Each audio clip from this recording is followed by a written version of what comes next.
Hello guys, lakad na naman tayo guys for today's video. So pupunta tayo ng SM San Mateo pala, no. So ayan guys, mainit ang kalsada, makaluto ng itlog ang init. Sa madaling araw ay medyo malamig, kaya dito tayo madalas makakuha ng sakit sa ulo at sipon at ubo. So ayan, o diba, sa gilid tayo dumaan para maka silong-silong naman tayo ng mga kapuno-punuan, no. So ayan, abang tayo ng sasakyan. So nandito na nga kami sa SM San Mateo guys, kasi dito lang naman ang madali-dali naming puntahan at malapit sa aming lugar. So ayan, pasok tayo sa loob. So ayan, diba naka-vlog na ako dito ng SM San Mateo. So ngayon nandito na naman kami ulit dahil siya ay magbibili daw siya ng chinilas, dahil ang kanyang chinilas ay hindi niya makita-kita kung nasaan napunta. So ayan yung mga pa-Chinese New Year nila dito, no, at saka yung mga pa-Valentines nila dito ng nakaraang araw, at hindi pa sila nakaligpit ang kanilang mga decoration. So ayan, may pa-event siguro dito mamaya yan, at mayroon silang paano dyan pa-decorate. So dito tayo sa taas at hahanap na tayo ng chinilas. So ayan, alam niyo yung mga paninda dito sa SM guys, napakamahal. So ang pinakababa nila ng price dito ay mga 399. So kulang na ng piso para 400 na. Medyo mahal dito, hindi ka makamura talaga pag dito ka pumunta sa SM na ito.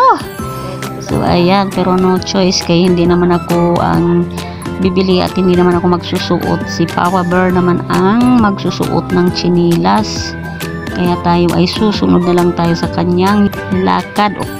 So ito nga, titingnan natin yung mga presyo ng mga chinilas, no. Lalo na yung Islander, dati 100 o mahigit, ngayon napakamahal na, nasa 400 mahigit na ang Islander.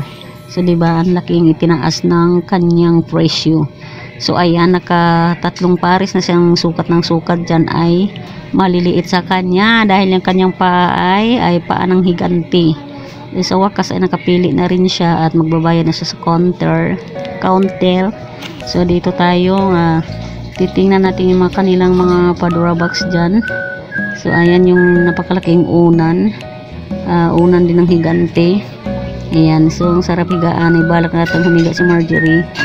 So ito, sabi niya kung ano daw ang gusto namin, ang sabi ko wala, dahil hindi ko bet yung mga kanilang presyo dito guys. Mahal, super mahal. So sabi ko naman ay hindi na namin kailangan bumili ng kung ano-ano, dahil hindi naman namin kailangan na, dahil meron naman kami na kahit mga luma ay meron na kami. Ayan, sabi ko may chinilas naman kami. So nag-try din kami tumingin ng mga salamin dyan. Ay Diyos ko po, napakamahal.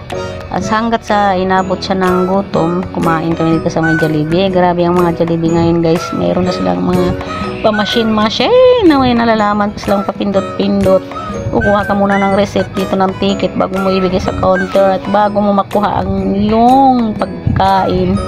So ayan, o diba, ang dami ng mga pa-eme-eme ngayon, ang dami. So habang nag-aantay kami sa aming order dyan, ang tagal din ibinigay. So ayan, hindi na sila nakapag-antay, ay pinabanatan na kanilang naunang order guys. So ayan, so naparami ang McFloat. So dahil nga unang pindot-pindot niya doon ay may kasunod siya dito sa kanyang likuran, nagmamadali na lang siya kung ano lang napipindot niya. Ayan, naparami ang McFloat. So ayan,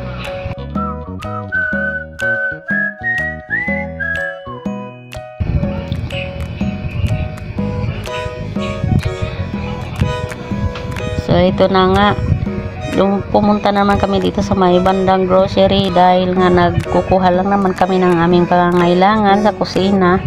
Konti lang naman, dahil yun na nga, tipid budget muna tayo, kasi ang hirap ng buhay, ang mahal pati ang bilihin. Kaya kung ano lang ang kailangan, yun lang din ang kukunin namin. So ayan, so grabe talagang mahal ng bilihin ngayon guys. So wala nang may iba talaga sa Hirap ng buhay ngayon, pareho-pareho nang nagmamahal, nagtataas ang mga presyo. So ayan, ikot tayo dito sa SM San Mateo. Malawak ang kanilang paggroserihan dito, no. So ayan, kung marami kang budget, marami kang mabibili. Kung konti lang budget mo, konti lang din ang mabibili mo dahil nga sobrang mahal ang bilihin. So yun. So ayan na nga, ikot-ikot mo na, mag-iisip-isip kung ano ang wala, kung ano ang meron. Hindi natin kukunin kung meron pa tayo, kung wala lang ang ating kukunin dito dahil budgeted nga ang ating money. So wala ganong munang tao ngayon, no. Sabi ko sa iyo dito, pag walang mga event malinis ang kapaligiran dahil wala nga mga tao ngayon, low budget siguro, kaya wala. Katulad namin, ayan, budgetin lang muna, no, budgeted. Sayaw pala si dyan, Marjorie, walang magawa sa buhay. So ayan, katulad nyan, sabi ko meron pa naman kaming pabango, hindi mo na kami kukuha nyan dahil nga yun lang, kukunin natin yung wala kung hindi tayo kukuha ng meron. So ito na nga, pagkatapos namin kumain ay nagti-take out kami guys dahil may dalawang batang naiwan sa bahay ay nangihingi ng pasalubong. So ito na nga, siyempre hindi naman pwedeng dira natin dadalhan, no, kasi tayo nga kumain, mga bata pa kaya. So waiting na si Pipang, no. So ayan pala ang ating mga order, pa-take out sa dalawang junakis ko, no. Ayan, burger lang din naman kasi budgeted nga, di ba? Tsaka price, tsaka spaghetti lang naman ang gusto din nilang kakainin yan.